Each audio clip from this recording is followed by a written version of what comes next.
서울 강북을 국회의원 한민수입니다. 이진숙 위원장님. 네. 예. 제가 위원장에게 질의한 게 지난 6월 27일이었습니다. 그리고 당시 제가 어떤 내용을 했는지 간략하게 기억하고 계신지 모르겠습니다.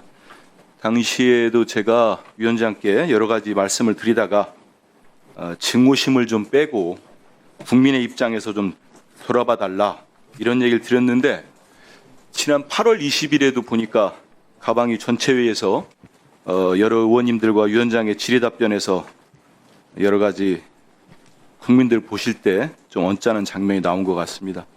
저는 오늘 이진숙 위원장에게 하는 이번 질의가 개인적으로 마지막 질의가 되기를 바랍니다. 그래서 국민의 입장에서 한번 보려고 합니다. 위원장께서 2024년 기준으로 지금 장관급 공직자니까 연봉이 한 1억 5천만 원 정도 됩니다. 맞습니까? 그렇게 확인하셨다면 맞을 것입니다. 지난해 그러면 대한민국 근로자 월 평균 임금이 어느 정도 되는지는 혹시 아세요? 잘 모르겠습니다. 한 373만 원 정도 됩니다.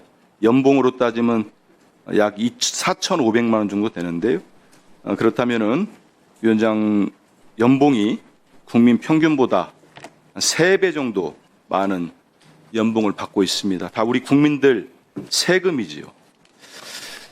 위원장에게 여러 의원들이 저를 포함해서 위법하고 불법적인 문제, 탈법적인 문제 이렇게 지적하는 것은 사인이라면 그런 지적을 하겠습니까?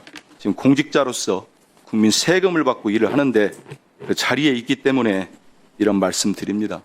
우리 국민들은 정말로 도로에서 과속하거나 끼어들기만 해도 과태료 내고 벌점 받고 있습니다.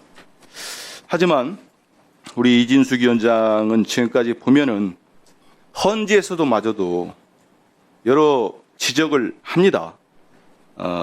당시 탄핵 심판에서도 헌재 재판관 사인이 2인 체제에 대해서는 그 자체로도 파면을 정당화할 수 있을 정도로 중대한 법률 위반을 저질렀다.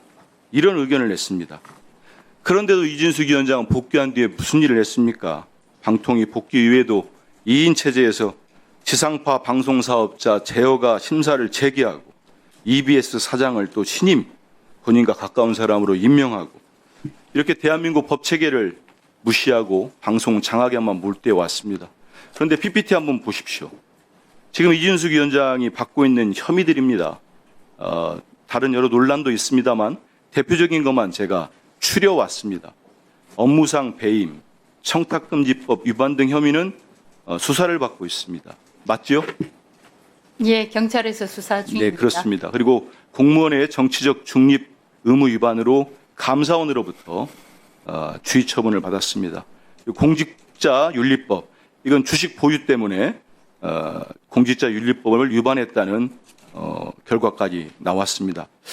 그래서 국민의 시각으로 본다면 이런 고위공직자, 장관급 공직자를 어떻게 놔두고 볼 수 있느냐 이런 의견들이 커지고 있습니다.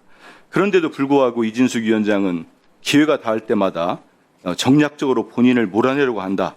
이런 식의 생각을 하고 있는 것 같습니다. 제가 말씀드린 것처럼 이제 이진숙 위원장은 개인적인 감정, 증오심을 좀 빼고 돌아볼 때가 됐다고 봅니다. 제가 지난번 질의하고 많은 국민들이 댓글을 남기셨어요. 그 질의에 대한 대략적인 좀 과한 내용들은 좀 뺐는데도 우리 국민들 한번 돌아보십시오.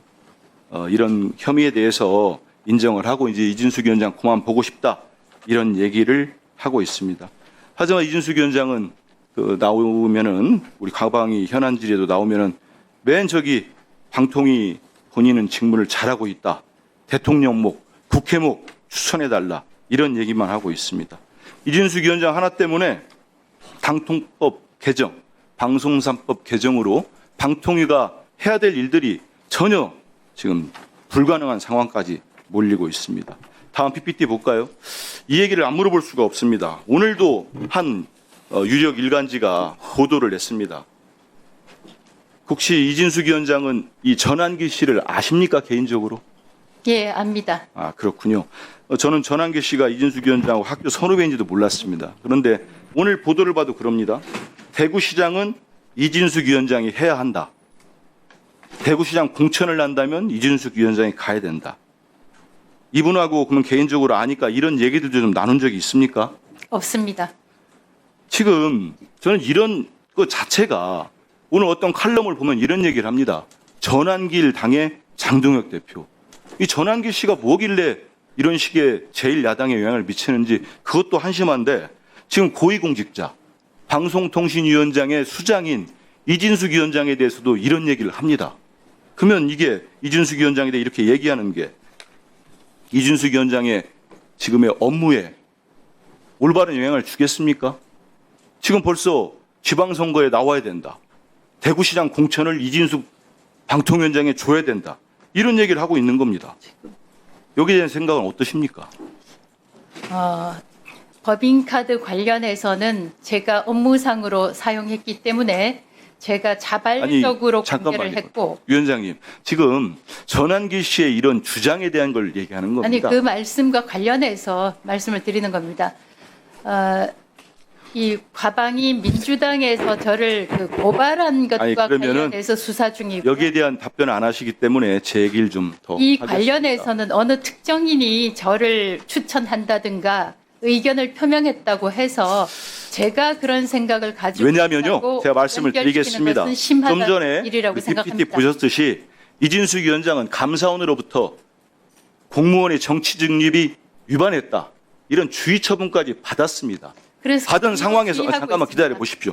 받은 상황에서 지금 실질적으로 더 드리죠. 제1야당에 정치적으로 영향을 미치고 있는 이 전환기 씨라는 분이 대놓고 본인 유튜브를 떠나서 언론에다 대놓고도 이진숙 위원장의 거취를 얘기합니다. 근데 이진숙 위원장의 신분이 지금 방통위원장이 아니라면은 별 문제가 안 될 수가 있습니다. 뭐 사인이라면 이런 얘기를 하든 개별적으로 만나서 공천 청탁을 하든 뭔 얘기를 하든지 무슨 문제가 되겠습니까? 하지만 지금 이진숙 위원장은 장관급 고위 공직자예요. 그리고 아까 말씀드린 것처럼 우리 국민들 정말 뼈 빠지게 일을 해서 1년에 4,500만 원 받습니다. 그런데 이준숙 위원장 지금 이렇게 단통법 얘기, 방송 3법 얘기 다 개정돼 가지고도 방통위에서 해야 될 일이 산적했는데 일을 못하고 있지 않습니까? 그런 상황에서 지금 이런 식의 정치적 행보 아닙니까? 그래서 저는 제가 드리고 싶은 말씀은 지금이라도 직을 내려놓으시면 됩니다. 그러고 난 다음에 대학 선후배가 됐던 개인적으로 아신다고 하니까 대구시장 공천 문제를 논의하든 그때 가서 하는 건 자유예요. 하지만 지금 고위공직자로서는 처신을 똑바로 해야 된다는 겁니다. 자꾸 논란을 만들지 말고 이제는 그만둘 때가 됐다. 우리 국민들이 보고 싶지 않다. 이런 얘기 드립니다. 저는 네. 전혀 논의를 한 적이 없습니다. 그리고